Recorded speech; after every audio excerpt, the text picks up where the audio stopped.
Recording in progress. Once again, good evening, everyone. ಎಲ್ಲರಿಗೂ ನಮಸ್ಕಾರ. My name is Sridhar Godbole from Dharwad. Basically, private tutor conducting coaching classes for PUC 1, PUC 2, as well as BCom 1, 2, 3 from past 31 years.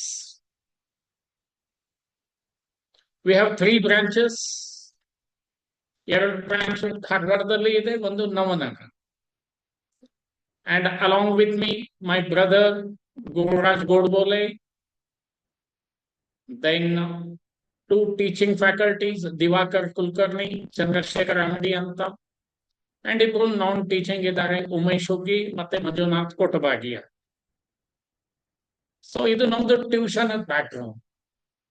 And to be honest, we are not accidental teachers. ಏನು ಸಿಗ್ಲಿಲ್ಲಪ್ಪ ಅಂತ ಹೇಳಿ teaching ಫೀಲ್ಡ್ಗೆ ಬಂದಿಲ್ಲ. All our team, ಎಲ್ಲರೂ passionate teachers.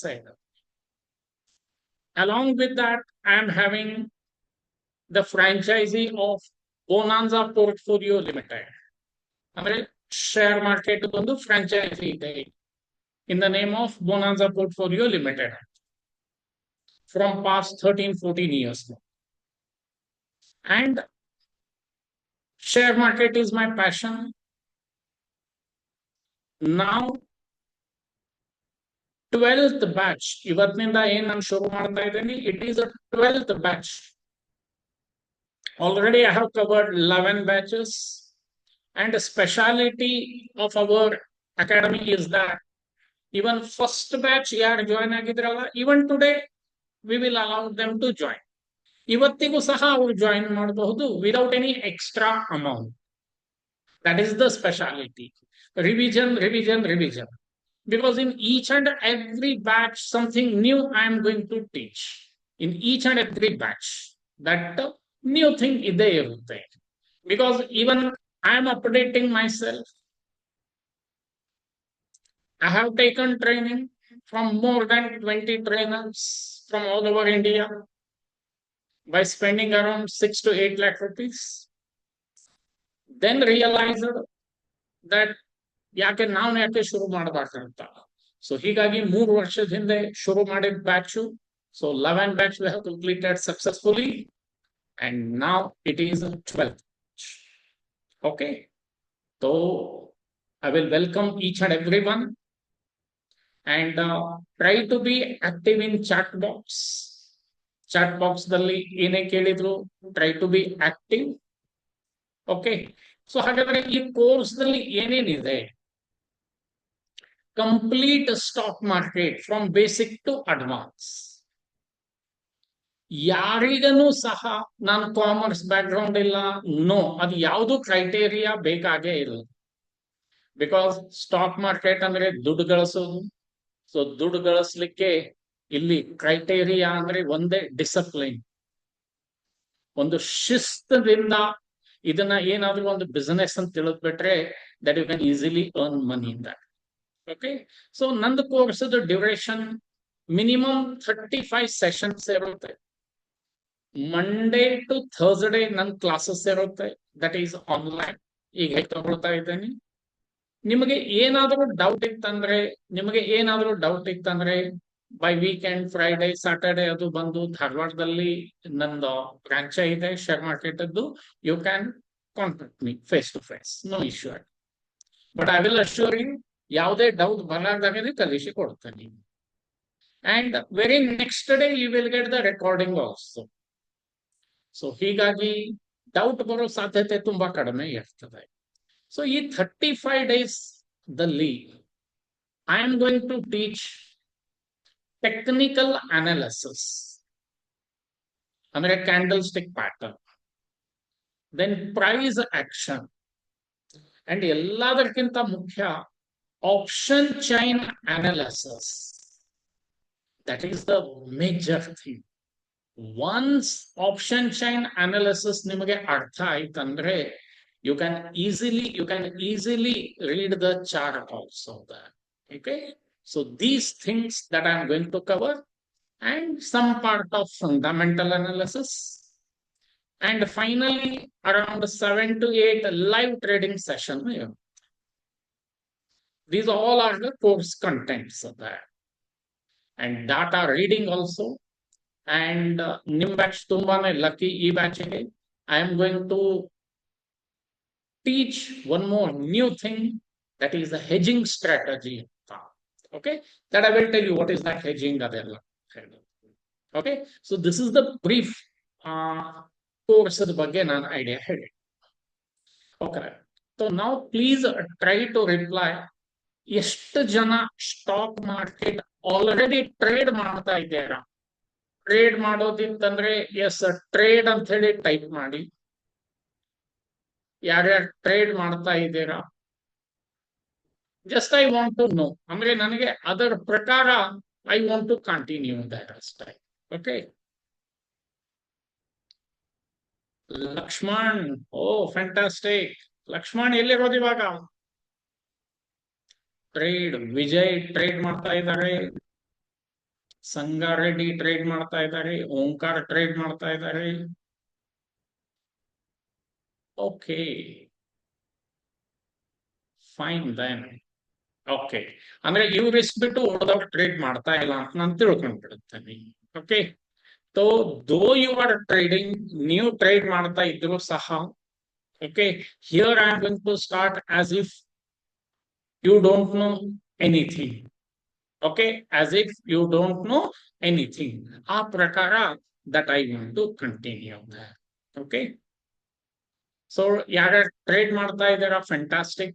ಎಷ್ಟು ಜನ profitable trade ಇದೆ? Please type profitable trader ಅಂತ, PT ಅಂತ ಹೇಳಿ ಟೈಪ್ ಮಾಡಿ ಸಾಕು.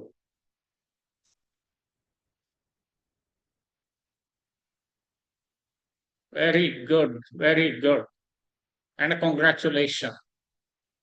ಫ್ಯಾಂಟಾಸ್ಟಿಕ್. ಓಕೆ, ಸೊ ಕೋರ್ಸ್ ಆದ್ಮೇಲೆ ನಿಮಗೆ ರಿಯಲೈಸ್ ಆಗ್ತದೆ ಇನ್ನು ಎಷ್ಟು ಅರ್ನ್ ಮಾಡಬಹುದು ಅಂತ. Okay, fine fine, very good, very good, congratulation. ಯಾರೆಲ್ಲ ಪ್ರಾಫಿಟೇಬಲ್ ಟ್ರೇಡರ್ ದಲ್ಲಿ ಇದ್ದೀರಾ? ರೀಸನ್ NSE ಹೇಳ್ತದೆ ಮೋರ್ ದನ್ 90% ಹ್ಯಾವ್ ಲಾಸ್ಟ್ ಮನಿ ಅಂತ. ಅಂದ್ರೆ ಯಾರೆಲ್ಲ ನೀವು ಟೈಪ್ ಮಾಡಿದ್ದೀರಾ, ನೀವು 90% ದಲ್ಲಿ ಬರೋದಿಲ್ಲ, 10% ದಲ್ಲಿ ಬರ್ತೀರಾ. So many many congratulations. Okay, fine. ಹಾಗಾದ್ರೆ ಸ್ಟಾಕ್ ಮಾರ್ಕೆಟ್ ಅಂದ್ರೆ ಏನು, ಅದರದ ಏನ್ ಬೇಸಿಕ್ಸ್ ಇದೆ, let us continue that. Okay, ಹೆಂಗೆ ಬ್ಯಾಂಕ್ಸಿಗೆ ಎಲ್ಲ reserve bank of India controlling ಇರುತ್ತೋ, ಇನ್ಶೂರೆನ್ಸ್ ಕಂಪನಿಗೆ IRDA ಅಂತ ಹೇಳಿ ಹೆಂಗ್ ಕಂಟ್ರೋಲಿಂಗ್ ಇರುತ್ತೋ, ಟೆಲಿಕಾಂ ಸೆಕ್ಟರ್ಗೆ TRAI ಅದ್ ಹೆಂಗ್ ಕಂಟ್ರೋಲಿಂಗ್ ಇರುತ್ತೋ, ಹಾಗೆ ನಮ್ದು ಸ್ಟಾಕ್ ಮಾರ್ಕೆಟಿಗೆ ಅಥವಾ ಕ್ಯಾಪಿಟಲ್ ಮಾರ್ಕೆಟಿಗೆ the controlling authority given to SEBI ಅಂತ, SEBI, security exchange board of India ಅಂತ ಹೇಳಿ. ಸೊ SEBI ಏನ್ ಗೈಡ್ಲೈನ್ಸ್ ಕೊಡ್ತದೋ everyone should follow that. So SEBI is the supremo, ಇಷ್ಟೇ ನೆನಪಿಟ್ಕೊಳ್ಳಿ. Okay, let me continue then.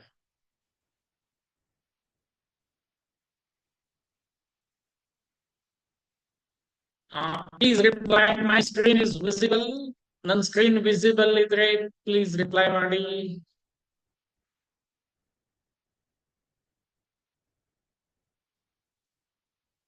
S, thank you.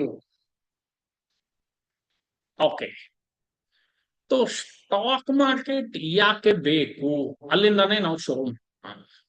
Okay, so stock market ಯಾಕೆ ಬೇಕಪ್ಪ? Already ನಮ್ದು business ಇದೆ, ನಾವು ಜಾಬ್ ಮಾಡ್ತಾ ಇದ್ದೇವೆ. Okay, so but still why stock market is required? Okay, ನೋಡಿ, why stock market? The big question arises. First, to generate an additional source of income. Will you agree ಇದ್ರೆ agree ಅಂತ type ಮಾಡಿ. ಎಲ್ಲರೂ ಬಂದಿರೋದೇ ಇಲ್ಲಿ to generate additional source of income. Will you agree with me? Yes. Yes, thank you. Everyone try to participate. Everyone try to participate. Okay, fine.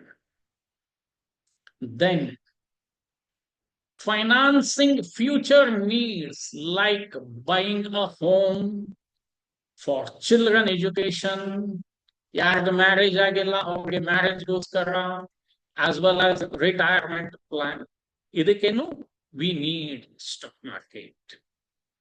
And ಎಲ್ಲದಕ್ಕಿಂತ ಮುಖ್ಯ to cultivate the habit of saving. Saving habit cultivate ಮಾಡ್ಲಿಕ್ಕೆ ಅದಕ್ಕೆ ಒಂದು ವಿಧಾನ ಇದೆ, SIP ಅಂತ, systematic investment plan.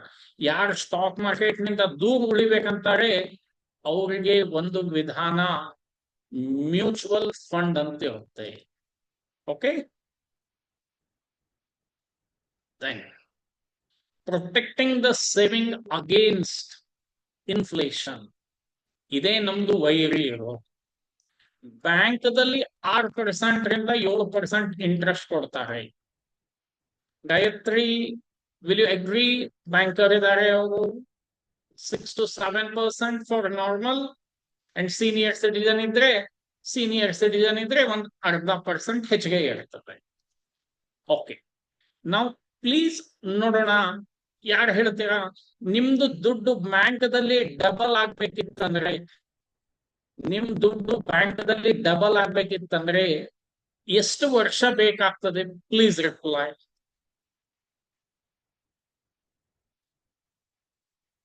10 years,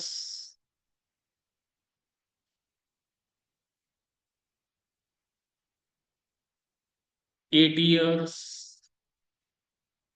Okay, listen, 20 years. ಬಾಪ್ರೆ ಓಂಕಾರ, ಯಾರು ದುಡ್ಡೇ ಇಡೋದಿಲ್ಲ ಆಮೇಲೆ ಬ್ಯಾಂಕ್ದಲ್ಲಿ. Okay, man. So here one thing I want to disclose, listen everyone, that we call it as, my dear friends, rule of 72 ಅಂತ ನೆನಪಿಡಿ. ರೂಲ್ ಆಫ್ 72 ಏನಿದರ ಅರ್ಥ?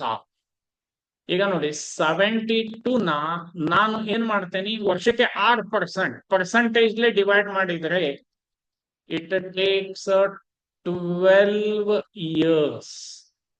ಬ್ಯಾಂಕ್ದವರು 6% ಕೊಟ್ರೆ 12 ವರ್ಷಕ್ಕೆ ನಮ್ ದುಡ್ಡು ಡಬಲ್ ಆಗ್ತದೆ. ಸೊ ಬ್ಯಾಂಕ್ದವರು ಏನಾದ್ರು 8% ಕೊಟ್ರೆ 9 ವರ್ಷಕ್ಕೆ ಡಬಲ್ ಆಗ್ತದೆ. ಬ್ಯಾಂಕ್ದವ್ರು ಏನಾದ್ರು 12% ಕೊಟ್ರೆ 6 ವರ್ಷಕ್ಕೆ ಡಬಲ್ ಆಗ್ತದೆ. ಓಕೆ, ಸೊ ಸ್ಟಾಕ್ ಮಾರ್ಕೆಟ್ ಅಲ್ಲಿ ನೀವು ಡಿಸೈಡ್ ಮಾಡೋದು ನಿಮ್ ದುಡ್ಡನ್ನ ಡಬಲ್ ಹೇಗೆ ಮಾಡೋದಂತ. If you want to double your money in, ನೋಡಿ ಇಲ್ಲಿ ಎಲ್ಲ ನಾನು ಪರ್ಸೆಂಟೇಜ್ಲೆ ಡಿವೈಡ್ ಮಾಡಿದೆ, ಸೊ ನನಗೆ ಇಯರ್ಸ್ ಸಿಕ್ತು. I want to double my money in 3 years. It is my goal. So you have to earn 24%. ನೀವು ಅರ್ನ್ ಮಾಡಿದ್ರೆ ಸಾಕು, 3 ವರ್ಷದಲ್ಲಿ ನಿಮ್ ದುಡ್ಡು ಡಬಲ್ ಆಗ್ತದೆ. ರಾತ್ರೋರಾತ್ರಿ ನಾನು ಡಬಲ್ ಮಾಡ್ತೇನೆ ಅಂದ್ರೆ it is not the place. Okay, ನಾನು ತಿಂಗಳಿಗೆ ಡಬಲ್ ಮಾಡ್ತೇನೆ 15 ದಿವಸಕ್ಕೆ, no way. You keep this decent return 24%. After learning ಇನ್ನೂ ಬೇಗನೂ ಆಗ್ಬಹುದು. ಸ್ಟಾಕ್ ಮಾರ್ಕೆಟ್ ಏನಿದೆ ಅಲ್ಲ, it is purely on your skill. ಯಾರು it is purely on luck ಅಂತಾರೆ, it is like lottery. Okay, if you educate yourself, then if you enter with your skill, yes, easily you can double within 2 to 3 years also. All it depends on the skill. Tell me, understood the rule of 72? ಎಲ್ಲರಿಗೂ ಅರ್ಥ ಆಗಿದ್ರೆ please reply. Rule of 72 ಅರ್ಥ ಆಗಿದ್ರೆ please reply. ಯಾರಾದ್ರೂ first time rule of 72 ಕೇಳಿದ್ರೆ please reply ಕಿ first time ಅಂತ. ಅಂದ್ರೆ ಜಾಯಿನ್ ಆಗಿದ್ದಕ್ಕೆ ಏನೋ ಒಂದು ಹೊಸದ್ ಕಲ್ತಂಗ ಆಗ್ತದೆ. Rule of 72 first time. Okay, Gauri madam ಹೇಳಿದ್ರು, Gayatri first time. Okay, okay, okay. So ಹಾಗಾದ್ರೆ ಒಂದು ಹೊಸದಂತೂ ಪಾಯಿಂಟ್ ಕಲ್ತಂಗ ಆಯ್ತಲ್ಲ. ಅಂದ್ರೆ ಡಿವೈಡೆಡ್ ಬೈ ಪರ್ಸೆಂಟೇಜ್ ಮಾಡಿದ್ರೆ you will get a number of years. If you divide it by number of years you will get the percentage. That we call it as the rule of 72 there. So idegoskara many people are attracting towards stock market. So during 1989, my dear friends, bank used to give 16 to 18% per annum ಕೊಡ್ತಾ ಇದ್ರು. ನಿಮ್ ಮನೆಯಲ್ಲಿ ನಿಮ್ parents ಗೆ ಅದು ಕೇಳ್ಕೊಳ್ಳಿ ಹೇಳ್ತಾರೆ. 89. ಯಾಕೆ ನಾನು ಇಸ್ವಿ ನೆನಪಿಟ್ಟಿದ್ದೇನೆ ಅಂದ್ರೆ ಈ 89 ದಲ್ಲಿ ನಂದು SSLC ಆಗಿತ್ತು. ಸೊ ಸ್ವಲ್ಪ ಬ್ಯಾಂಕದ್ದು ನಾಲೆಜ್ ಇತ್ತವಾಗ, ಹೀಗಾಗಿ. ಆಮೇಲೆ 10 ವರ್ಷಕ್ಕೆ 1999 it has been reduce to 12 to 13%. Then 2009 ಗೆ ರೆಡ್ಯೂಸ್ಡ್ ಟು 8%. 2019 ಗೆ ರೆಡ್ಯೂಸ್ಡ್ ಟು 7%. ಹೇಳಿ ಹಾಗಾದ್ರೆ 2029 ಎಷ್ಟಾಗಬಹುದು ಹೇಳಿ ನೋಡೋಣ. ಇದನ್ನ ನಾವು ನೋಡಿದಾಗ ಎವ್ರಿ ಡಿಕೇಡ್, ಪ್ರತಿ 10 ವರ್ಷಕ್ಕೊಮ್ಮೆ bank FD rate reduced by 3%, 3% reduction ಆಗ್ತಾ ಇದೆ. ಹಾಗಾದ್ರೆ ಇದೇ ಲೆಕ್ಕಾಚಾರದಲ್ಲೇ ಹೋದ್ರೆ 2029 ಇಂಡಿಯಾ ಡೆವಲಪ್ಡ್ ಕಂಟ್ರಿ ಆಗ್ಬಿಡುತ್ತಂದ್ರೆ ಟೆಲ್ ಮೀ, ಗೆಸ್ ಮಾಡಿ ಹೇಳಿ. ಗಾಯತ್ರಿ ಬ್ಯಾಂಕರ್ ಇರೋದ್ರಿಂದ ನಿಮಗೆ ಕೇಳಬಹುದು. 2029 ಎಷ್ಟು ಬರ್ಬೋದು? ಸೂರಜ್ ಹೇಳ್ತಾ ಇದ್ದಾರೆ 4, ರವಿ ಹೇಳ್ತಾ ಇದ್ದಾರೆ 5. ಓಕೆ, ಹಾಗಾದ್ರೆ ನೀವೇ ನೋಡಿ, ಅಷ್ಟು ನಮಗೆ FD ಬರೋದಿರುತ್ತೆ. ಬಟ್ ಇನ್ಫ್ಲೇಷನ್ 5ರಿಂದ 6% ಇರ್ತದೆ. ಟೆಲ್ ಮೀ ವೆದರ್ ನಮ್ದು ಸಿಂಗಲ್ ಅರ್ನಿಂಗ್ ಸಫಿಶಿಯಂಟ್ ಆಗ್ತದ? Single earning is sufficient. Okay, so that is the reason ki many people are attracting towards the stock market. Fine then. So now stock market dalli invest ಮಾಡೋದ್ರಿಂದ indirectly we are helping the economy of the country. Indirectly we are helping economy of the country there. ಈಗ ನೋಡಿ, last October November ದಲ್ಲಿ FIIs have sold more than 1 lakh crore amount. 1 ಕೋಟಿಗಿಂತ ಹೆಚ್ಚಿಗೆ, 1 ಲಕ್ಷ ಕೋಟಿಗಿಂತ ಹೆಚ್ಚಿಗೆ cell ಮಾಡಿದ್ರು. ನೋಡಿ, ಹೊಸ ವರ್ಡ್ ಬಂತು, FII. ಓಕೆ, ಹೇಳ್ತೇನೆ, ಫಾರಿನ್ ಇನ್ಸ್ಟಿಟ್ಯೂಷನಲ್ ಇನ್ವೆಸ್ಟರ್ ಅಂತ. ಅದು ಮಾರ್ಕೆಟ್ ಪಾರ್ಟಿಸಿಪೆಂಟ್ ದಲ್ಲಿ ಬರ್ತದೆ. But I will tell you. Okay, then high liquidity of the investment. ಈಗ ನಿಮ್ ಹತ್ರ ಒಂದು 10 ಗುಂಟೆ ಜಾಗ ಇದೆ, ಒಂದು ಪ್ಲಾಟ್ ಇದೆ. ಓಕೆ, ಅದೇ ನಿಮ್ ಹತ್ರ 1,000 ಇನ್ಫೋಸಿಸ್ ಶೇರ್ಸ್ ಇದಾವೆ. ಅಜೂಮ್ ಮಾಡ್ಕೊಳ್ಳಿ. ಟೆಲ್ ಮಿ, ಯಾವುದು ಹೈಲಿ ಲಿಕ್ವಿಡಿಟಿ? ನೀವೇ ಹೇಳಿ ನೋಡೋಣ. Whether owning a plot is highly liquidity or owning Infosys shares is highly liquidity? Everyone, ಏನ್ ತಿಳಿತದೆ ಹೇಳಿ? ತಪ್ಪಿದ್ರೂ ಪರವಾಗಿಲ್ಲ. Yes, that is there. Agreed? Thank you. Then attractive dividend gains. ನಮಗೆ ಡಿವಿಡೆಂಡ್ ಬರುತ್ತೆ. ಈಗ ನೋಡಿ, ನಿಮ್ ಹತ್ರ 1000 ಇನ್ಫೋಸಿಸ್ ಶೇರ್ಸ್ ಇದಾವೆ. You have 1000 Infosys shares. ನಿಮಗೆ ಬೇಕಾದ್ರೆ only you can sell 10 shares, 10 share ಮಾರಾಟ ಮಾಡಬಹುದು. ಬೇಕಾದ್ರೆ 1 ಶೇರ್ ಮಾರಾಟ ಮಾಡಬಹುದು. ಟೆಲ್ ಮೀ, ನನ್ನ ಹತ್ರ 1 ಗುಂಟಾ ಪ್ಲಾಟ್ ಇದೆ. ನನಗೆ ಅದರಲ್ಲಿ 10 ಸ್ಕ್ವೇರ್ ಫೀಟ್ ಸೆಲ್ ಮಾಡ್ಲಿಕ್ಕೆ ಆಗ್ತದಾ? ರಿಪ್ಲೈ ಮಾಡಿ. 10 ಸ್ಕ್ವೇರ್ ಫೀಟ್ ನನಗೆ ಮಾರಾಟ ಮಾಡ್ಲಿಕ್ಕೆ ಬರುತ್ತಾ? No way. Agreed? It is also one of the most important advantage of that. Okay, thank you. Fine then.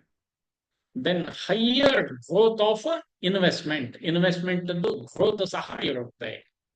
Okay. ಅಲ್ಲ ರವಿ ಅವರೇ, 1 ಗುಂಟ ಜಾಗದಾಗೆ 1000 ಸ್ಕ್ವೇರ್ ಫೀಟ್ ದಲ್ಲಿ ಬರೀ 10 ಸ್ಕ್ವೇರ್ ಫೀಟ್ ಮಾಡ್ತೀನಿ ಅಂದ್ರೆ ತಗೋತಾರ ರವಿ? ಬರೀ 10 ಸ್ಕ್ವೇರ್ ಫೀಟ್ ನಾನು ಮಾರಾಟ ಮಾಡ್ತಾ ಇದ್ದೇನೆ 1 ಗುಂಟೆಯಲ್ಲಿ.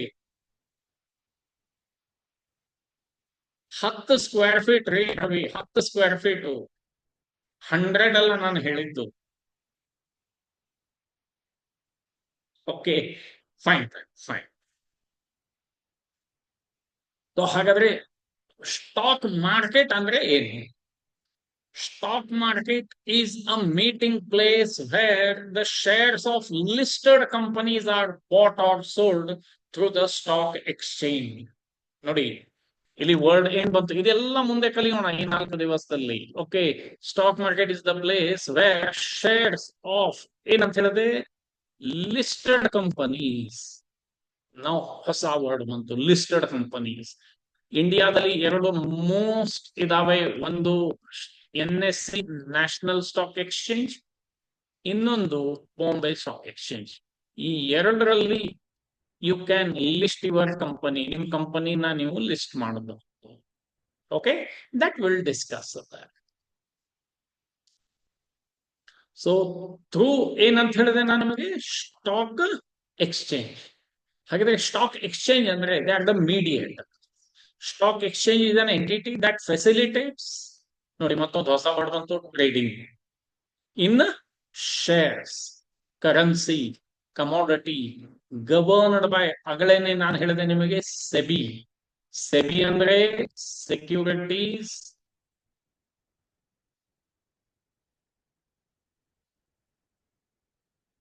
Exchange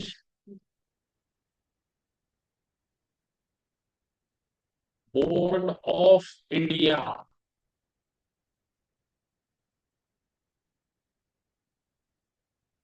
Okay, supremo. So SEBI, stock exchange, work with the profit motive and earn the revenue by way of charging the transaction fees, that we call it as a commission. Okay.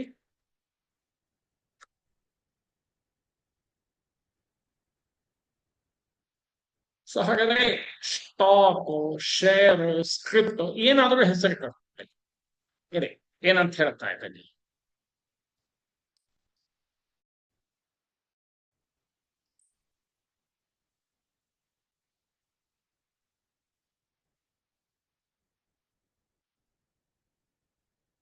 A share is a share. ನೋಡಿ, a share is a share ಅಂದ್ರೆ ಹಿಸ್ಸ, ನಂದ ಪಾಲು. In the share capital of the company, ಮತ್ತೊಂದು ಹೊಸದು ಬಂತು, share capital of the company. A shareholder is a part owner of the company to the extent of shares held in the share capital of the company. Okay, ಹೇಳ್ತೇನಂತೆ. Okay, ಏನಿದು ಹಾಗಾದ್ರೆ share capital company ಅಂದ್ರೆ? So let me tell you, we have 3 kinds of business organization. ಶಾರ್ಟ್ದಲ್ಲಿ ಬರೀತೀನಿ, ನಾವು 3 ವಿಧಾನದ business organization ಇದೆ. Okay, ಅದರಲ್ಲಿ ಫಸ್ಟ್ ಒನ್ ಸೋಲ್ ಟ್ರೇಡಿಂಗ್ ಅಂತ.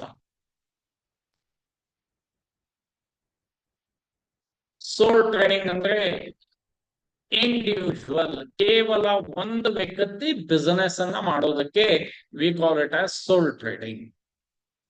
Any profit or loss will goes to this person only. Profit ಆದ್ರೂ ಈತನಿಗೆ, ಲಾಸ್ ಆದ್ರೂ ಈತನಿಗೆ. This we call it as individual. But every businessman main motto to expand the business ಅನ್ನ expansion ಮಾಡೋದು ಇರುತ್ತೆ. Okay, in such case the second mode of business is partnership. Okay, ಯಾರಿಗೆ ಏನ್ ಗೊತ್ತಿದೆ try to reply. Partnership is the second mode of business. Tell me, ನಿಮ್ knowledge ಪ್ರಕಾರ answer ಸರಿ ಇದೇನೋ ತಪ್ಪಿದೇನೋ ವಿಚಾರಣೆ ಮಾಡೋ ಹಾಗಿಲ್ಲ. Just I want your participation. Minimum ಎಷ್ಟು ವ್ಯಕ್ತಿ ಬೇಕು ಮತ್ತೆ ಮ್ಯಾಕ್ಸಿಮಮ್ ಎಷ್ಟು ವ್ಯಕ್ತಿ ಬೇಕು ಪಾರ್ಟ್ನರ್ಶಿಪ್ಗೆ? Please reply. ನನ್ನ ಪ್ರಶ್ನೆ ತಿಳ್ಕೊಳ್ಳಿ, ಎರಡು ಒಮ್ಮೆ ರಿಪ್ಲೈ ಮಾಡ್ಬಿಡಿ. ಮಿನಿಮಮ್ ಎಷ್ಟು ಬೇಕು, ಮ್ಯಾಕ್ಸಿಮಮ್ ಎಷ್ಟು ಬೇಕು?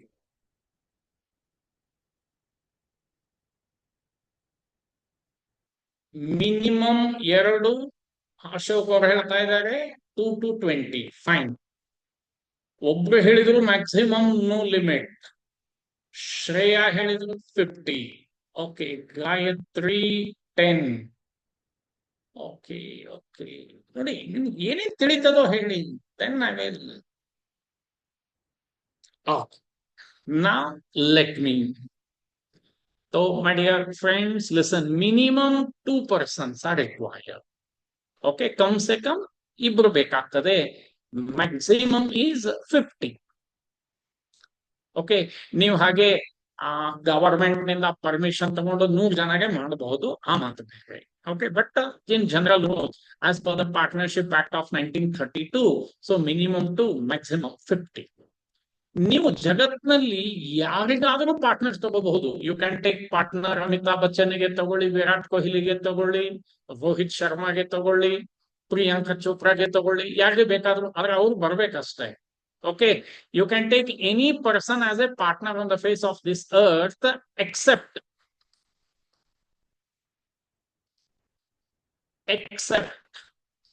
ನೆನಪಿಡಿ, ಮೈನರ್. ನೀವು ಮೈನರ್ಗೆ ಪಾರ್ಟ್ನರ್ ಅನ್ನು ತಗೊಳ್ಳಿಕ್ಕೆ ಆಗಲ್ಲ. ತಗೋಬಹುದು, but minor is only response means minor is eligible to get only profit. He is not take any share of loss. ಆತ ಕೇವಲ ಪ್ರಾಫಿಟ್ ಗೆ ಸೀಮಿತ. ಲಾಸ್ ಆದ್ರೆ ಅವನಿಗೆ ಸಂಬಂಧ ಇಲ್ಲ. ಈಗ ನೀವೇ ಹೇಳಿ, ನೀವು ಯಾವ್ದಾದ್ರು ಮೈನರ್ಗೆ ತಗೊಂಡು ಪಾರ್ಟ್ನರ್ಶಿಪ್ ಮಾಡ್ತೀರಾ ಹಾಗಾದ್ರೆ? When he is eligible only for profit but not for loss? Tell me. 95% or 99% they won't. Is it? So ಹೀಗಾಗಿ ಮೈನರ್ಗೆ ನಾವು ಪಾರ್ಟ್ನರ್ ಅಂತ ತಗೊಳ್ಳಲ್ಲ. ಎರಡನೇದು, person with unsound mind. Okay. ಏನಾದ್ರೂ ಹುಚ್ಚರ ಲಕ್ಷಣ ಇತ್ತಂದ್ರೆ ಅವ್ರಿಗೆ ತಗೊಳ್ಳೋ ಹಾಗಿಲ್ಲ. ಅಂಡ್ ವೆರಿ ಇಂಪಾರ್ಟೆಂಟ್, ನೆನಪಿಡಿ, person having any criminal back ground like Vijay Mallya ಅಂತ ನಾವು ನೆನ್ಪಿಟ್ಬಿಡೋಣ. ಓಕೆ. ಸೊ ಇಂಥ ವ್ಯಕ್ತಿಗೆ ನೀವು ತಗೊಂಡು ಪಾರ್ಟ್ನರ್ ಅನ್ನು ತಗೊಳ್ಳಿಕ್ಕೆ ಬರಲ್ಲ. ಈ ಮೂವರನ್ನು ಬಿಟ್ಟು, ಈ 3 ಜನ ಬಿಟ್ಟು ಜಗತ್ನಲ್ಲಿ ನೀವು ಯಾರಿಗೆ ಬೇಕೋ ಅವರನ್ನ ಪಾರ್ಟ್ನರ್ ಅನ್ನು ತಗೋಬಹುದು. Tell me. I hope it is also new thing for you. ಯಾರಿಗೆ ನ್ಯೂ ಥಿಂಗ್ ಅಂತ ಹೇಳಿ ಇದು ಅನಿಸ್ತು, ಪ್ಲೀಸ್ ಟೈಪ್ ಆಸ್ ನ್ಯೂ ಅಂತ ಹೇಳಿ. ಅಂದ್ರೆ ನನಗೆ ಗೊತ್ತಾಗ್ತದೆ at least something that you are learning, something you are learning ಅಂತ. ಓಕೆ. ಒಬ್ಬರಿಗೆ ನೀವು ಅನಿಸ್ತು. Okay, fine then. Thank you. ಹಾಗಾದ್ರೆ ಮೊದಲನೇ ಬಿಸಿನೆಸ್ ಸೋಲ್ ಟ್ರೇಡಿಂಗ್, ಎರಡನೇದು ಪಾರ್ಟ್ನರ್ಶಿಪ್. ಓಕೆ. ಹಾ, ನಮ್ದು ಇನ್ನೂ ಬಿಸಿನೆಸ್ ಎಕ್ಸ್ಪಾನ್ಷನ್ ಮಾಡೋದಿತ್ತಂದ್ರೆ listen, that we call it as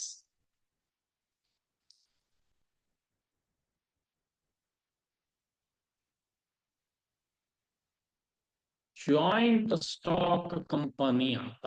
we call it as joint stock company. Okay. ಇದರಲ್ಲಿ 3 ವಿಧಾನ ನೆನಪಿಡಿ. ಎಲ್ಲರೂ ಕೇಳಿರ್ತೀರ ಪ್ರೈವೇಟ್ ಲಿಮಿಟೆಡ್, ಇನ್ನೊಂದು ಪಬ್ಲಿಕ್ ಲಿಮಿಟೆಡ್, ಇನ್ನೊಂದು 1 ಪರ್ಸನ್ ಕಂಪನಿ. ಈಗ ಪ್ರಶ್ನೆ ಬರ್ತದೆ, ಈ ಜಾಯಿಂಟ್ ಸ್ಟಾಕ್ ಕಂಪನಿ ಯಾಕೆ ಬಂತು? ನೋಡಿ, ಸೋಲ್ ಟ್ರೇಡಿಂಗ್ ಅಂದ್ರೆ ಒಬ್ಬನೇ ಮ್ಯಾನೇಜ್ ಮಾಡ್ತಾ ಇದ್ದ, ಬಟ್ ಒಬ್ಬನಿಗೆ ಆಗೋದಿಲ್ಲ ಅಂತ ಹೇಳಿ ಪಾರ್ಟ್ನರ್ಶಿಪ್ಗೆ ಹೋದ್ರು.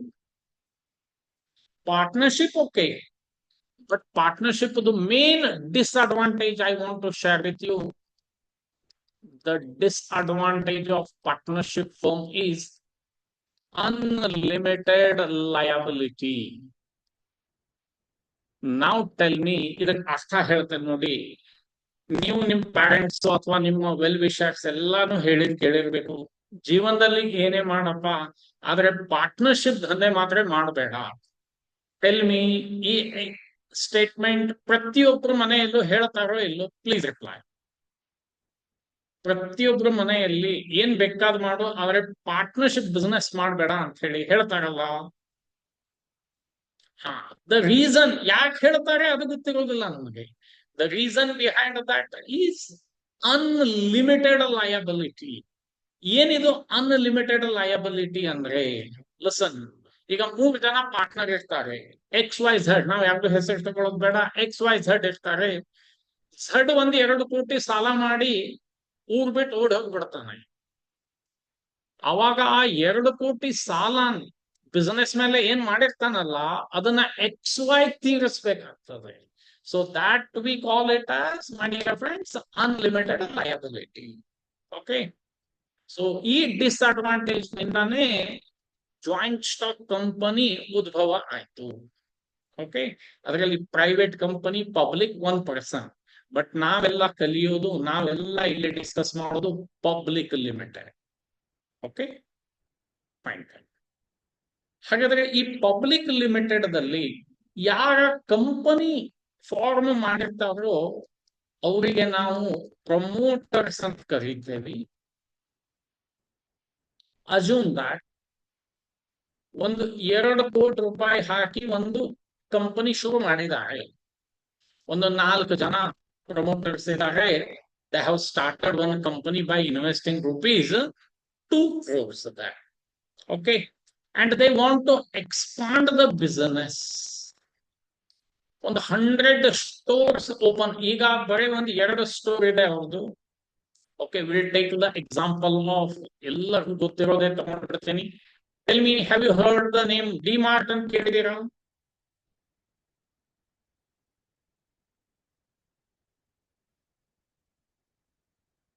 ಓಕೆ, ಸೊ ಹಾಗಾದ್ರೆ ಅಂತಾದೇ ಒಂದು ಯಾವ್ದೋ ನಿಮ್ ತಲೆಯಲ್ಲಿ ಐಡಿಯಾ ಬಂದಿದೆ, ಅಂತಾದೇ ಒಂದು ಐಡಿಯಾ ಬಂದಿದೆ. ಒಂದು 2 ಕೋಟಿಲೇ ಒಂದು 2 ಸ್ಟೋರ್ ನೀವು ಇದೆ. But you want to expand 103 stores ನಿಮಗೆ ಮಾಡ್ಬೇಕಾಗಿದೆ ಅಂದ್ರೆ ನೀವೇ ವಿಚಾರ ಮಾಡಿ. Almost you need 100 crores. So ನಾವು ಬ್ಯಾಂಕ್ ನಿಂದ ಸಾಲ ತಗೊಳ್ಳಿಕ್ ಹೋದ್ರೆ ಬ್ಯಾಂಕ್ ಅದು ಫಾರ್ಮಾಲಿಟೀಸ್ ಇರ್ತದೆ. ಮತ್ತೆ ನಮ್ದು ಬಿಸ್ನೆಸ್ ರನ್ ಆಗ್ಲಿ ಬಿಡ್ಲಿ, we have to pay interest on that loan. So ಇದೆಲ್ಲ ಬೇಡ ಅಂತ ಹೇಳಿ ಪ್ರಮೋಟರ್ಸ್ ಏನ್ ಮಾಡ್ತಾರೆ ಗೊತ್ತಾ? ಭಾರತದ ಜನಸಂಖ್ಯೆ 140 ಕೋಟಿಗಿಂತ ಹೆಚ್ಚಿಗೆ ಇದೆ. ಒಬ್ಬೊಬ್ಬರಿಂದ 140 ಕೋಟಿಯಲ್ಲಿ ಬಿಡಿ 100 ಕೋಟಿಗೆ ಟಾರ್ಗೆಟ್ ಮಾಡಿ ಒಬ್ಬೊಬ್ಬರಿಂದ 1 ರೂಪಾಯಿ ಕಲೆಕ್ಟ್ ಮಾಡಿದ್ರು, ಟೆಲ್ ಮೀ, 100 ಕೋಟಿ ಅಚೀವ್ ಆಗ್ತದೋ ಇಲ್ಲೋ ಹೇಳಿ ನೋಡೋಣ. Though they will collect 1 rupee from 100 crore people, whether they are going to achieve their target or not. That itself we call it as public limited. Public ನಿಂದ ದುಡ್ಡು collect ಮಾಡೋದಕ್ಕೆ public limited ಅಂತೇವೆ, ಬೇರೆ ಯಾರು collect ಮಾಡೋ ಹಾಗೆ. Public ನಿಂದ ದುಡ್ಡು collect ಮಾಡ್ಬೇಕಿತ್ತಂದ್ರೆ they have to take the permission from SEBI. ಸೆಬಿಗೆ ಒಂದು 400 ಪೇಜ್ ಒಂದು ಡ್ರಾಫ್ಟ್ ಮಾಡಿ ಕೊಡ್ಬೇಕಾಗ್ತದೆ. ತಾವು ಯಾರು, ತಮ್ದು ಬಿಸಿನೆಸ್ ಏನು, ತಾವು ದುಡ್ಡು ಯಾವ್ದೋಸ್ಕರ ತಗೊಳ್ತಾ ಇದ್ದೇವೆ, ಏನೇನ್ ಸೆಬಿ ರಿಕ್ವೈರ್ಮೆಂಟ್ ಇರ್ತದೋ ಅದೆಲ್ಲ ಡ್ರಾಫ್ಟ್ ಮಾಡಿ ಕೊಡ್ಬೇಕು. ಸೆಬಿ ಎಲ್ಲಾನು ಇನ್ವೆಸ್ಟಿಗೇಟ್ ಮಾಡ್ತಾರೆ. ಇವ್ರೇನ್ ಓಡಿ ಹೋಗೋರಿದಾರೋ, ದುಡ್ಡು ತಗೊಂಡು ಏನ್ ಬಿಸ್ನೆಸ್ ಮಾಡ್ತಾರೋ ಇಲ್ಲೋ, ಏನ್ ಜನಗೆ ಮೋಸ ಮಾಡೋ ವಿಚಾರ ಇದೇನೋ ಇಲ್ಲೋ, ಅದೆಲ್ಲ ಇನ್ವೆಸ್ಟಿಗೇಷನ್ ಮಾಡಿ ಸೆಬಿ ಅಪ್ರೂವಲ್ ಕೊಡ್ತದೆ. ಸೆಬಿ ಅಪ್ರೂವಲ್ ಕೊಟ್ರೆ ಮಾತ್ರ you can collect money from the public. ಇಲ್ಲ ಅಂದ್ರೆ ಬ್ಯಾಂಕ್ದವ್ರಿಗೆ ಬಿಟ್ಟು ಪಬ್ಲಿಕ್ ಹಣ ಇನ್ನೊಬ್ಬರಿಗೆ ತಗೊಳ್ಳಿಕ್ಕೆ ಅಧಿಕಾರ ಇಲ್ಲ ಭಾರತದಲ್ಲಿ. Okay, that is. So share ಅಂದ್ರೆ ತಿಳ್ಕೊಂಡಿದ್ದೇನೆ. ಈಗ ರಿಲಯನ್ಸ್ ಕಂಪನಿ ಅಂತ, ನಾನು ರಿಲಯನ್ಸ್ ಒಂದು 100 ಶೇರ್ ಅನ್ನ ಖರೀದಿ ಮಾಡುತ್ತೇನೆ. ಅಂದ್ರೆ 100 ಇಂಟು 1300 ಅಂತ ತಗೊಳ್ಳೋಣ. So I invested 1,30,000 and I purchased 100 shares of Reliance. So I am the owner now. ನಾನು 100 ಶೇರ್ಗೆ ಓನರ್ ಆದೆ. ಇಡೀ ರಿಲಯನ್ಸ್ ಕಂಪನಿಗಲ್ಲ, Only I am the owner of 100 shares. Okay. I hope ಇಲ್ಲಿವರೆಗೆ ಅರ್ಥ ಆಯ್ತಂತ ನಾನು ತಿಳ್ಕೊಂಡಿದ್ದೀನಿ. ಹಾಗಾದ್ರೆ ಜಗತ್ನಲ್ಲಿ ಮೇಜರ್ ಸ್ಟಾಕ್ ಎಕ್ಸ್ಚೇಂಜ್ ಯಾವ್ದ್ಯಾವ್ದಿದೆ? ಜಗತ್ನಲ್ಲಿ major stock exchange New York stock exchange ಕೇಳಿದ್ದೀರಾ? New York stock exchange. Okay. Tokyo stock exchange, that is of Japan. London stock exchange, Hong Kong, Shanghai. ಅವು ಯಾವ ಯಾವ ಕೇಳಿಲ್ಲ ಅಂದ್ರೂ ನಡೀತದೆ. ಇದು ಮಾತ್ರ ಕೇಳಿರ್ತೀರಾ ಅಂತ ನಾನು ತಿಳ್ಕೊಂಡಿದ್ದೀನಿ.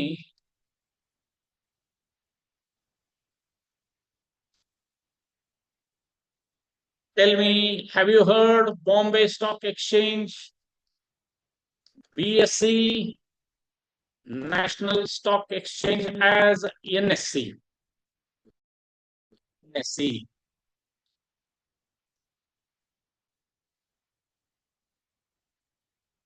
BSE ಮತ್ತೆ NSE ಅಂದ್ರೆ, okay, listen back. So Bombay Stock Exchange is denoted as Sensex anta.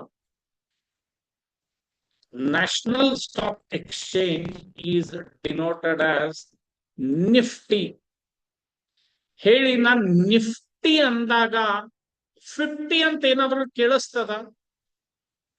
Nifty ಅಂದ್ರೆ ಎಲ್ಲಿ ಒಂದು ಝಲಕ್ 50 ಅಂತ ಕೇಳಿಸ್ತದ? ಅಲ್ಲ, ರೆಲೆವೆನ್ಸ್ ಆಗ್ತದ? ಓಕೆ, ನೆನಪಿಡ್ಲಿಕ್ಕೆ ನಾನು ಹೇಳ್ತಾ ಇದ್ದೇನೆ. ಹಾಗಾದ್ರೆ my dear friends, Nifty consist 50 shares. ನಿಫ್ಟಿಯಲ್ಲಿ 50 ಶೇರ್ಸ್ ಇದೆ ಅಂದ್ರೆ ನೀವು ಹೆಂಗ್ ನೆನ್ಪಿಡೋದು? ನಿಫ್ಟಿ 50. ಓಕೆ. ಸೆನ್ಸೆಕ್ಸ್ ದಲ್ಲಿ 30 ಶೇರ್ಸ್ ಇರ್ತದೆ, ನೆನಪಿಡಿ. ನಿಫ್ಟಿಯಲ್ಲಿ ಹೆಂಗೆ 50 ಇರುತ್ತೋ ಸೆನ್ಸೆಕ್ಸ್ ನಲ್ಲಿ 30 ಕಂಪನಿ ಇರ್ತದೆ. ಯಾವ ಕಂಪನಿ ಇರುತ್ತಪ್ಪ ಅದು ಬೇಕಲ್ಲ. ಸೊ ಅದಕ್ಕೆ ಲಾರ್ಜ್ ಕ್ಯಾಪ್ ಕಂಪನಿ ಅಂತ ಕರಿತೀವಿ. ಹಾಗಾದ್ರೆ it all depends on market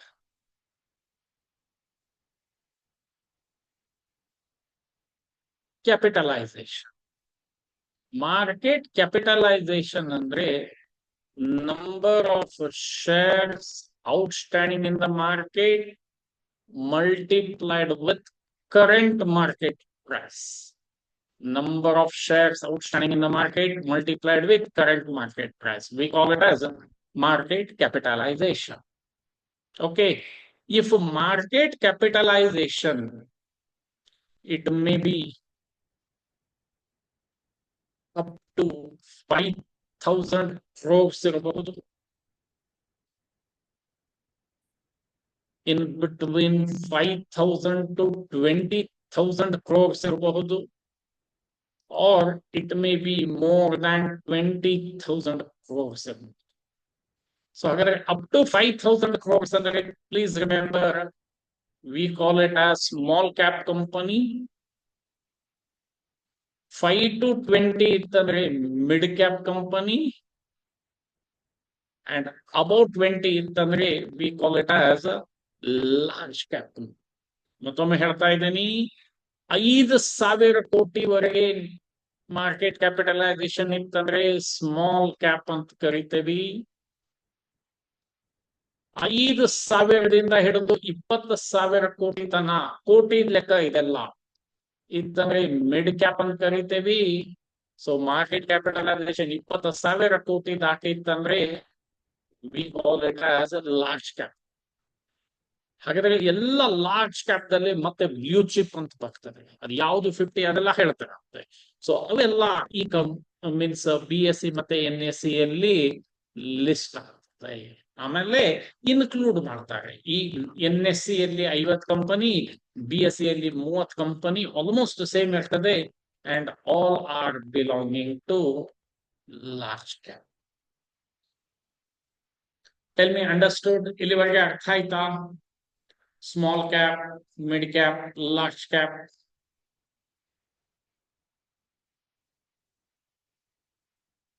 okay, ಹಾಗಾದ್ರೆ ನಮ್ದು ಇಂಡಿಯಾದ 2 ಸ್ಟಾಕ್ ಎಕ್ಸ್ಚೇಂಜ್ ನಾವು ನೋಡೋಣ. Try to reply. NSE ಯಾವಾಗ ಎಸ್ಟಾಬ್ಲಿಷ್ ಆಗಿದೆ ಹೇಳಿ ನೋಡೋಣ. NSE ಯಾವಾಗ ಎಸ್ಟಾಬ್ಲಿಷ್ ಆಗಿದೆ?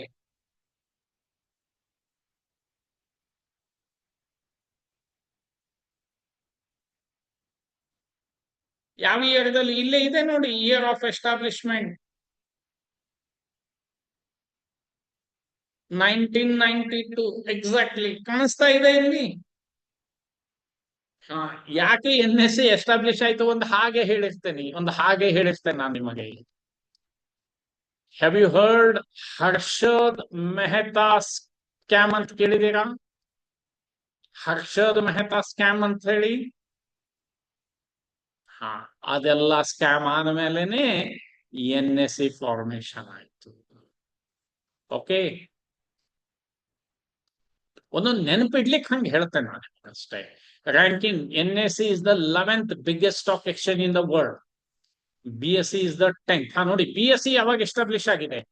1875. Oldest stock exchange in India. Okay. Ravi ಅವರೇ, ಸೆನ್ಸೆಕ್ಸ್ ಅಂದ್ರೆ ಕೇಳ್ತಾ ಇದ್ರಲ್ಲ, ಇಲ್ಲಿ ಇದೆ ನೋಡಿ ನಿಮ್ಮ answer. Bench mark. ಇಂಡೆಕ್ಸ್ಗೆ bench mark. NSEಗೆ Nifty 50 ಅಂತ ಕರಿತೀವಿ, BSEಗೆ ಸೆನ್ಸೆಕ್ಸ್ ಅಂತ ಕರಿತೇವೆ. ಪ್ಯಾರಾಮೀಟರ್ ಅಷ್ಟೇ. ರವಿ, ಐ ಹೋಪ್ ಕ್ಲಿಯರ್ ಆಯ್ತು ಅಂತ ತಿಳ್ಕೊಂಡಿದ್ದೀನಿ. ದಟ್ ಈಸ್ ಪ್ಯಾರಾಮೀಟರ್ ಅಷ್ಟೇ. ಲಿಕ್ವಿಡಿಟಿ: NSE ಅಲ್ಲಿ more compared to BSE and BSE less compared to NSE. Companies listed NSE ಅಲ್ಲಿ more than 1500 because norms ಬಹಳ ಇರ್ತದೆ, ಸ್ಟ್ರಿಕ್ಟ್ ಇರ್ತದೆ. BSE ಅಲ್ಲಿ ಇಟ್ಸ್ ಓಕೆ, ಚಲೆಗ. ಸೊ ಹೀಗಾಗಿ more than 5000 ಕಂಪನೀಸ್ ಇರ್ತವೆ. ಅಂಡ್ ಫೈನಲಿ ಮತ್ತೆ ಹೇಳ್ತಾ ಇದ್ದೀನಿ, ಇಲ್ಲಿ 50 ಕಂಪನಿ ಶೇರ್ಸ್ ಇರುತ್ತೆ, ಇಲ್ಲಿ 30 ಇರುತ್ತೆ. ಸಿಂಪಲ್. ಓಕೆ.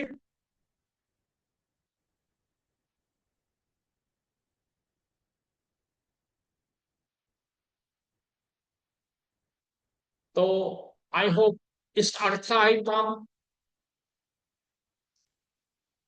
ಹಾಗಾದ್ರೆ NSE ಲಿ ಯಾವ್ದಾವ್ದು ಇದೆ ಒಂದು 5 ನಿಮಿಷ ಹೇಳ್ಬಿಡ್ತೇನೆ, ದೆನ್ ಐ ವಿಲ್ ಕಂಟಿನ್ಯೂ. ಎಲ್ಲ ಕಲಿಯೋದು. This week has candle stick pattern ಅಂತ.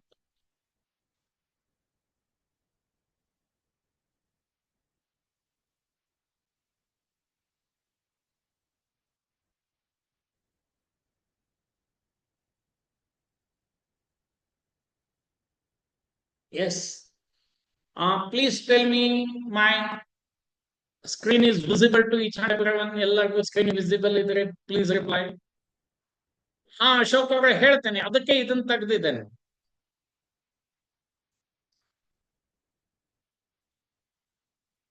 Okay, listen. ಇಲ್ಲಿ ಈಗ ನೀವೇ ಹೇಳಿ, ಇಲ್ಲಿ ನಾನು ರೌಂಡ್ ಮಾಡಿದ್ನಲ್ಲ, ಎಷ್ಟು ಸಂಖ್ಯೆ ಇದೆ ಹೇಳಿ ನೋಡೋಣ. ನಂಬರ್ ಎಷ್ಟಿದೆ? Please reply. 21. Is it? ಇಲ್ಲಿ ಒಂದು ರೌಂಡ್ ಮಾಡಿದ್ರೆ ಎಷ್ಟಿದೆ ಹೇಳಿ ನೋಡೋಣ. 29. ಸೊ ದಿಸ್ 21 ಪ್ಲಸ್ 29 ನಾನು ಆಡ್ ಮಾಡಿದ್ರೆ 50.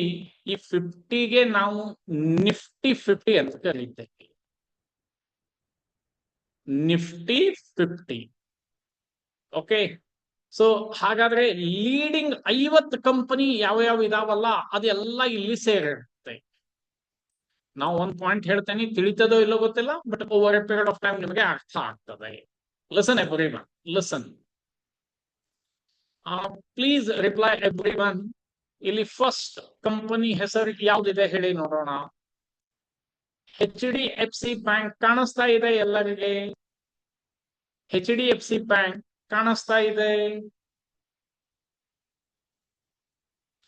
ಇಲ್ಲಿ ನೋಡಿ, HDFC ಬ್ಯಾಂಕ್ ಇವತ್ತು ಎಷ್ಟು ಪಾಯಿಂಟ್ ಮೇಲ್ಗಡೆ ಹೋಗಿದೆ ಹೇಳಿ ನೋಡೋಣ. HDFC ಬ್ಯಾಂಕ್ ಎಷ್ಟು ಪಾಯಿಂಟ್ ಮೇಲ್ಗಡೆ ಹೋಗಿದೆ?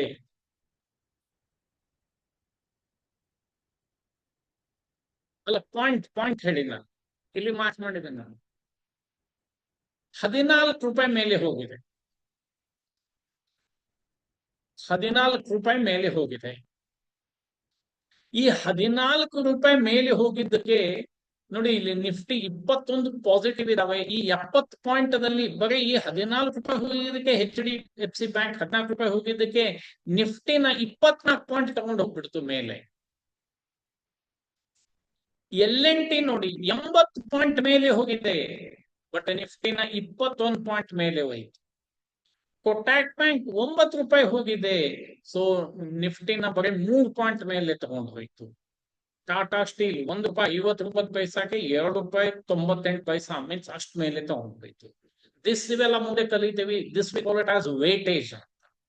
ಓಕೆ, ಸೊ ಇಲ್ಲಿ ಏನ್ ಕಂಪನಿ ಇದಾವೆ ಅಶೋಕ್ ಅವ್ರೆ ಕೇಳ್ತಾ ಇದ್ರಲ್ಲ, ಇಂಥವು 50 ಕಂಪನಿ ಇಲ್ಲಿ 21 ಇದಾವೆ. ಇವು ಮೇಲೆ ಹೋಗಿದ್ದು, ಇದು ಕೆಳಗಡೆ ಬಂದಿದ್ದು 29 ಇದಾವೆ.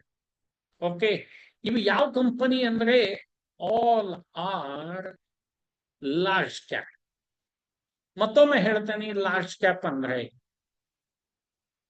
ಮಾರ್ಕೆಟ್ ಕ್ಯಾಪಿಟಲೈಸೇಷನ್ ಅಂತ ಇರುತ್ತೆ. ಮಾರ್ಕೆಟ್ ಕ್ಯಾಪಿಟಲೈಸೇಷನ್ ಏನಪ್ಪ? ಮಾರ್ಕೆಟ್ ಕ್ಯಾಪಿಟಲೈಸೇಷನ್ ಅಂದ್ರೆ company number of shares market ನಲ್ಲಿ ಎಷ್ಟಿದೆ outstanding multiplied with current market price.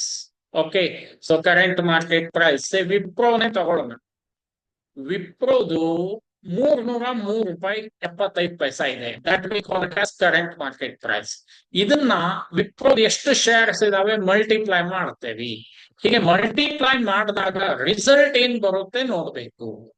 If result is, Ashok ಅವರೇ ನೋಡಿ, if that result is multiply ಮಾಡಿದಾಗ ಅಪ್ ಟು 5,000 crores ಬರಬಹುದು, ಅಥವಾ if it comes in between 5 to 20,000 crores ಬರಬಹುದು, ಅಥವಾ ಮೋರ್ ದ್ಯಾನ್ 20,000 crores ಅದು ಗುಣಾಕಾರ ಮಾಡಿದಾಗ. ಓಕೆ, ಸೊ ಅಪ್ ಟು 5,000 ಬಂತಂದ್ರೆ we call it as small cap, this we call it as mid cap, and this we call it as large cap. So ಇಂಥ large cap company ಮಾತ್ರ ಇಲ್ಲಿ include ಮಾಡ್ತಾರೆ, ಸಣ್ಣ ಪುಟ್ಟ ಕಂಪನಿ ಇನ್ಕ್ಲೂಡ್ ಮಾಡಲ್ಲ. NSE ಯಲ್ಲಿ 50, BSE ಯಲ್ಲಿ 30 leading companies. LTP Shreya last traded price. LTP ಯಾನೇ ಲಾಸ್ಟ್ ಟ್ರೇಡೆಡ್ ಪ್ರೈಸ್, ಲಾಸ್ಟ್ ಗೆ ಯಾವ ರೇಟಿಗೆ ಪ್ರೈಸ್ ಅದು ಆಗಿತ್ತು, that we call it as LTP. Shreya, it is clear? Closing ಗೆ ಯಾವ ಪ್ರೈಸ್ ಗೆ ಟ್ರೇಡ್ ಆಗಿತ್ತು, that we call it as LTP. Okay Ashok ಅವರೇ, I hope I made it clear.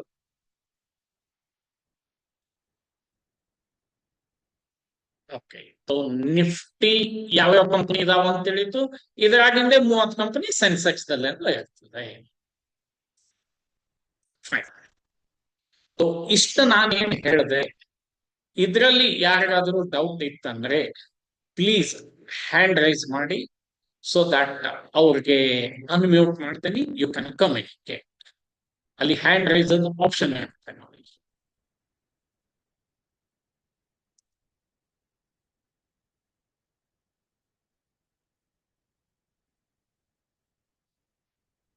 Hand raise ಮಾಡಿದ್ರೆ, ಹಾ ರವಿ ಅವರೇ ಹೇಳಿ. ಹಾ, ಸೇಮ್ ಕಂಪನಿ ಎರಡರಲ್ಲೂ ಇರ್ತದೆ. ಹಾ ರವಿ ಹೇಳಿ. ಅದು ನೀವು ವಿಪ್ರೋದ್ ಹೇಳಿದ್ರಲ್ಲ, 303 ಇಂಟು ಹಾ, ಎಷ್ಟು ಮಾಡಿ ಏನ್ ಮಾಡಿದ್ರೆ ಅದು 5,000 crore ಆಗ್ತದೆ? ಅದು ನಂಬರ್ ಆಫ್ ಶೇರ್ಸ್. ಓಕೆ, ಒಂದೇ ನಿಮಿಷ, just I will show you.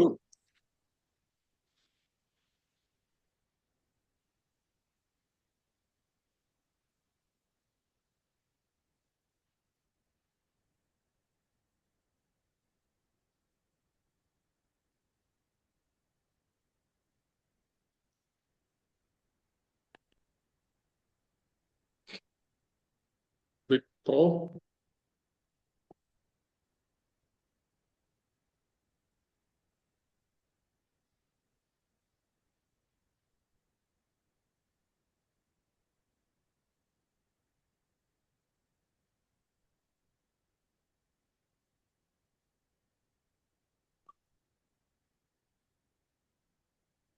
ಒಂದು ನಿಮಿಷ.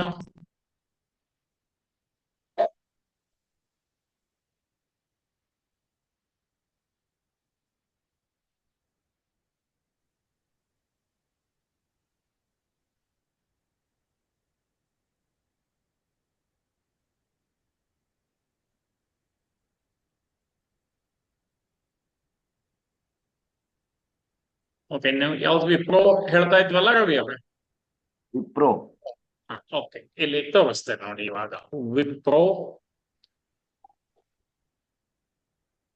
ರವಿ ನೀವೇ ಹೇಳಿ ನನಗೆ, ಅದು ಕರೆಂಟ್ ಪ್ರೈಸ್ ಇಲ್ಲಿ ಅಪ್ರಾಕ್ಸಿಮೇಟ್ 304 ಅಂತ ಕಾಣಿಸ್ತಾ ಇದೆ. ಹೌದು.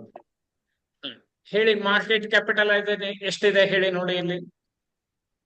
3,17,957. ಈಗ ನೀವೇ ಕ್ಯಾಲ್ಕುಲೇಟ್ ಮಾಡ್ಕೊಳ್ಳೋದು ಅದನ್ನ. ಈಗ ನಾನು ಏನ್ ಹೇಳಿದ್ದೆ ನೋಡಿ, ಈಗ ನಾನು ನಿಮಗೆ ಫಾರ್ಮುಲಾ ಏನ್ ಹೇಳಿದ್ದೆ, ಮಾರ್ಕೆಟ್ ಕ್ಯಾಪಿಟಲೈಸೇಷನ್ ಅಂದ್ರೆ ಏನಂತ ಹೇಳಿದ್ದೆ ನಾನು?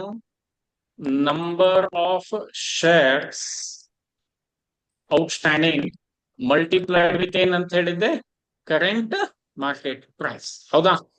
ಈಗ ನನಗೆ ಎಷ್ಟು ಶೇರ್ಸ್ ಇದೆ ಅಂತ ಗೊತ್ತಿಲ್ಲ Ravi, but we know the market capitalization. Okay, so ಹಾಗಾದ್ರೆ market capitalization 3,17,957 is equal to, ಇದನ್ನ ಎಕ್ಸ್ ಅಂತ ತಗೊಳ್ಳೋಣ, ಇಂಟು 304. ಸೊ 3,17,957 ಡಿವೈಡೆಡ್ ಬೈ ಯಾರಾದ್ರೂ 304 ಮಾಡಿ ಪ್ಲೀಸ್. ಯಾರಾದ್ರೂ ಒಬ್ರು please help me.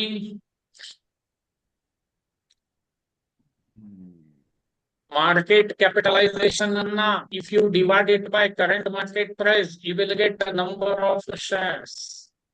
1 lakh something. ಹೆಂಗ್ರಿ ರವಿ, ಇದೇ 3 ಲಕ್ಷ ಇದೆ. ಕ್ರೋರ್ಸ್ ಇದೆಲ್ಲ ಕ್ರೋರ್ಸ್. ಸಾರಿ, ಕ್ಯಾಲ್ಕುಲೇಟ್ ಮಾಡಿಲ್ಲ ಸರ್. ಹೌದಾ?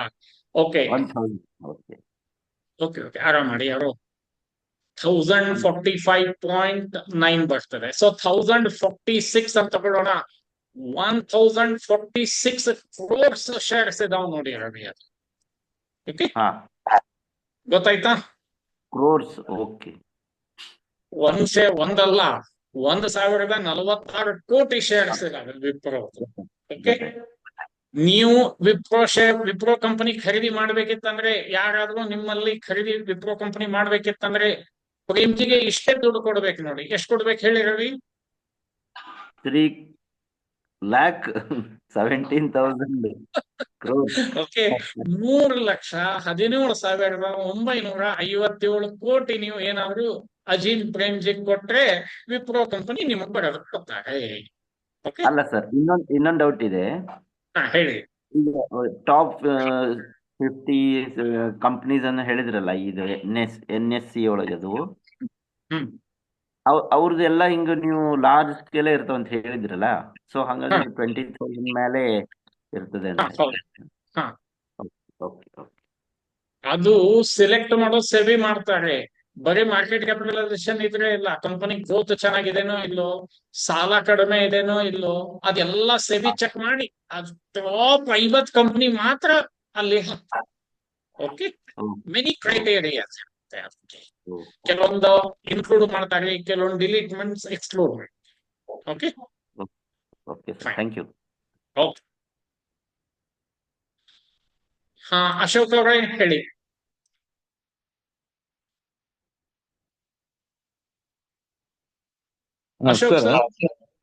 ಕೇಳಿಸ್ತಾ ಇದೆಯಾ ಸರ್? ಒಂದು ಬ್ಲೂ ಚಿಪ್ ಕಂಪನಿ ಅಂತ ಹೇಳಿದ್ರಿ ತಾವು, ಅದೇನು what exactly blue chip company ಒಂದು, ಆಮೇಲೆ ಎರಡನೇದು difference between public limited and private limited. Sir, private limited ಅಂದ್ರೆ you can raise money from only your relatives and friends ಅಷ್ಟೇ.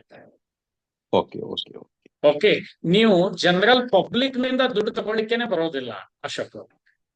ಸೊ ಪಬ್ಲಿಕ್ ಇಲ್ಲಿ ಸಿಂಪಲ್, ಇನ್ನೊಂದು ಸಿಂಪಲ್ ರೀಸನ್ ಹೇಳ್ತೇನೆ ನೋಡ್ರಿ. ಯಾವುದೇ ಕಂಪನಿ ಮುಂದೆ ಅಶೋಕ್ ಅವರೇ ಬರೀ ಲಿಮಿಟೆಡ್ ಇತ್ತಂದ್ರೆ ತಿಳ್ಕೊಂಡ್ಬಿಡಿ ಸರ್ ಲೈಫ್ ಲಾಂಗ್, ಇದು ಯಾವ ಕಂಪನಿ ಅಂತ? ಪಬ್ಲಿಕ್. ಬರೀ ಕಂಪನಿ ಮುಂದೆ ಏನ್ ಇರ್ಬೇಕು ಹೇಳಿ ಅಶೋಕ್ ಅವರೇ? Limited, LTD. ಓಕೆ, ಅಂದ್ರೆ ಪಬ್ಲಿಕ್ ಅಂತ. ಸರ್, ಈಗ ನಾವು ಅತಿ ದೂರ ಹೋಗೋದು ಬೇಡ. ಈಗ ಒಂದು 10 ವರ್ಷದ ಹಿಂದೆ VRL ಪ್ರೈವೇಟ್ ಲಿಮಿಟೆಡ್ ಅಂತ ನೀವು ನೋಡಿರ್ಬೇಕಲ್ಲ ಅಶೋಕ್ ಅವ್ರೆ? ಹೌದ್ರಿ, ಎಸ್. ಈಗ ಪ್ರೈವೇಟ್ ತೆಗೆದು ಬಿಟ್ಟಿದೆ, ಏನಾಗಿದೆ ಹೇಳಿ? ಅದು ಪಬ್ಲಿಕ್ ಲಿಮಿಟೆಡ್. ಯಾಕೆ ಹೇಳಿ, ಅವರು ಸೆಬಿ ಅವ್ರಿಗೆ ಪರ್ಮಿಷನ್ ಕೊಟ್ಟರು, ಹೀಗಾಗಿ it becomes public. Okay, Yes, sir. Okay, thank you, sir. Thank you. What about blue chip company, sir? Blue chip companies ಅಂದ್ರೆ ಸರ್ ನವರತ್ನ ಕಂಪನೀಸ್ ಅಂತ ಹೇಳ್ತಾರಲ್ಲ, ಅಂದ್ರೆ ಯಾವ Oh, ಕಂಪನಿ ಸಾಲ ಕಡಿಮೆ ಇರ್ತದೆ, ಡಿವಿಡೆಂಡ್ ಹೆಚ್ಚಿಗೆ ಕೊಡ್ತಾರೆ, ಸೊ ಅದಕ್ಕೆ ಬ್ಲೂ ಚಿಪ್ ಅಂತ. okay, okay. Thank you. ಅಂದ್ರೆ Thank ಅದ್ರ ಮಾರ್ಕೆಟ್ ಕ್ಯಾಪಿಟಲೈಸೇಷನ್ ಅಂದ್ರೆ ಒಳ್ಳೆ companies. Okay, you. Yes. Okay. Thank you. Thank you.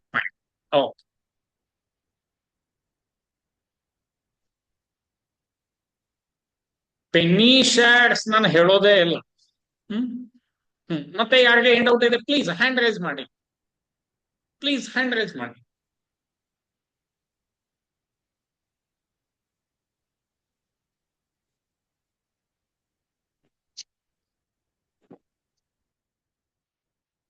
Okay, तो let me know, let me know 1% unable ಯಾರು, ಒಂದೇ ನಿಮಿಷ, ಯಾರಿಗೂ ಅನೇಬಲ್. ಹಾ, ಎಸ್, ಹ್ಯಾಂಡ್ ರೈಸ್ ಆಗಿದೆ ಅಲ್ಲ. ಹಿರೇಹೊಳ್ಳಿ ಅನ್ಮ್ಯೂಟ್ ಮಾಡಿದೆ ನೋಡಿ. Yes sir. ಹಾ, ಓಕೆ, ಹೇಳಿ. ಸರ್, ಒಂದೇ ಕಂಪ್ನಿಯಲ್ಲಿ ಪಬ್ಲಿಕ್ ಮತ್ತೆ ಪ್ರೈವೇಟ್ ಇರೋ ಚಾನ್ಸಸ್ ಇದೆನಾ? Because I Sir, heard that. No sir, no sir. ಹೆಂಗಿರ್ತದೆ, ಅದಕ್ಕೆ ಒಂದು ಹೋಲ್ಡಿಂಗ್ ಕಂಪನಿ, ಇನ್ನೊಂದು ಸಬ್ಸಿಡರಿ ಅಥವಾ ಸಿಸ್ಟರ್ ಕನ್ಸರ್ನ್ಸ್ ಅಂತ ಕರೀತಾರೆ. ಓಕೆ. ಓಕೆ, ಅದು ಅವ್ರವ್ರ ಅಡ್ಜಸ್ಟ್ಮೆಂಟ್ ಮೇಲೆ. ಬಟ್ ಸರ್, ಒಂದೇ ಕಂಪನಿ ಪಬ್ಲಿಕ್ ಪ್ರೈವೇಟ್ ಇರ್ಲಿಕ್ಕೆ ಆಗಲ್ಲ. Either it may be public or private. Okay, for example sir, ಈಗ ನಾನು ವರ್ಕ್ ಮಾಡೋ company ಫಿಜಿಟ್ಸು consulting India private limited ಅಂತ. So it is in India only private limited, but it is in Japan public limited company. ಅಂದ್ರೆ sir ಅದು foreign company ಇರ್ಬೇಕು, ಅಲ್ಲಿ list ಆಗಿದೆ. Okay, ಹೌದು. ಹಾ ಸರ್. ಅಲ್ಲಿ they are having the right to raise money from Japanese only. Okay, so Okay. ಇಲ್ಲಿ ಅವರು ಪ್ರೈವೇಟ್ ಮಾಡೋ ಉದ್ದೇಶ ಅಂದ್ರೆ ಸರ್, ಇಲ್ಲಿ ಪಬ್ಲಿಕ್ ಯಾವಾಗ ಹೋಗ್ತಾರೆ ಗೊತ್ತಾ, ದುಡ್ಡದ ಅವಶ್ಯಕತೆ ಇದ್ರೆ ಅಷ್ಟೇ.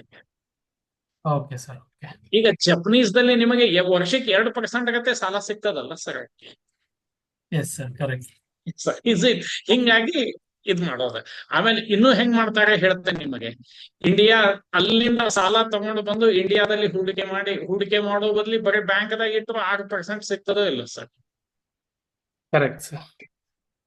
ಅಲ್ಲಿ 2% ತೀರಿಸಿ ಮತ್ತೆ 4% ಏನೂ ಮಾಡ್ಲಾರ್ದೆ ದುಡಿಬಹುದು.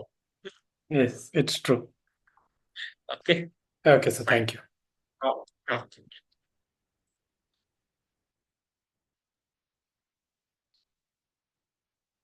ಹಾ, ಫಂಡಮೆಂಟಲ್ ಎಲ್ಲ ಮುಂದೆ ಹೇಳ್ತೇನೆ. ಒಂದೇ ದಿವಸ ಏನೇನಂತ ಹೇಳಿ, ಇಷ್ಟು ಫಸ್ಟ್ ಬೇಸಿಕ್ ನಿಂದ ಹೋಗೋಣ. ಟೆಲ್ ಮಿ, ಮತ್ತೆ ಯಾರಿಗಾದ್ರೂ ಏನಾರು ಕೇಳೋದಿತ್ತಂದ್ರೆ ಪ್ಲೀಸ್ ಹ್ಯಾಂಡ್ ರೈಸ್ ಮಾಡಿ without any hesitation.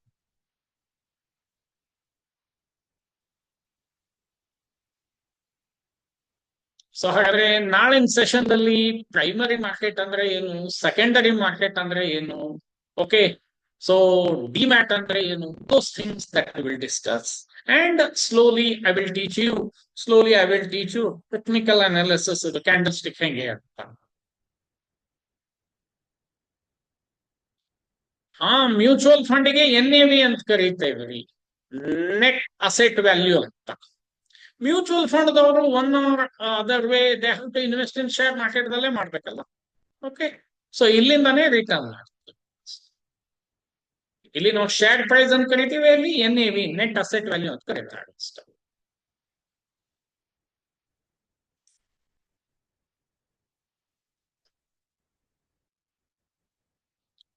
Public limited ದಲ್ಲಿ ಓನರ್ಸ್ ಅಂದ್ರೆ ಶೇರ್ ಹೋಲ್ಡರ್ಸೇ ಮಾಲೀಕರಲ್ಲಿ. ಎಷ್ಟು ಶೇರ್ ನೀವು ತಗೊಂಡಿರ್ತೀರಾ ಅಷ್ಟು.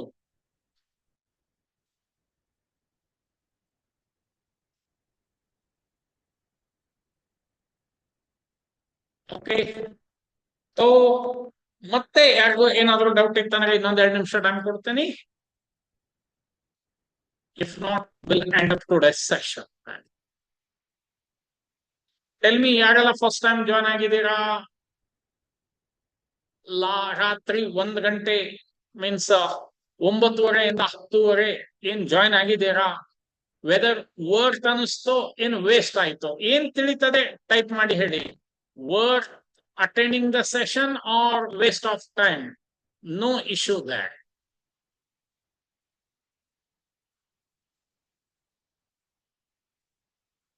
No, even small and mid-cap companies are also list ಆಗ್ತಾರೆ Gayatri.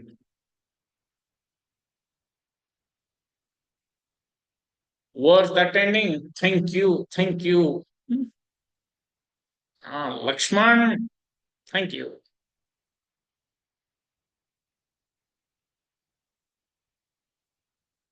New learning. Good, good, good. Okay. So then tomorrow we'll continue with the new more thing. So thank you very much. Thank you very much.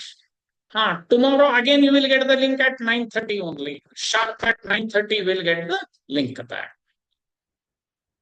So fine. With this, we'll end up today's session. Thank you very much. Good night.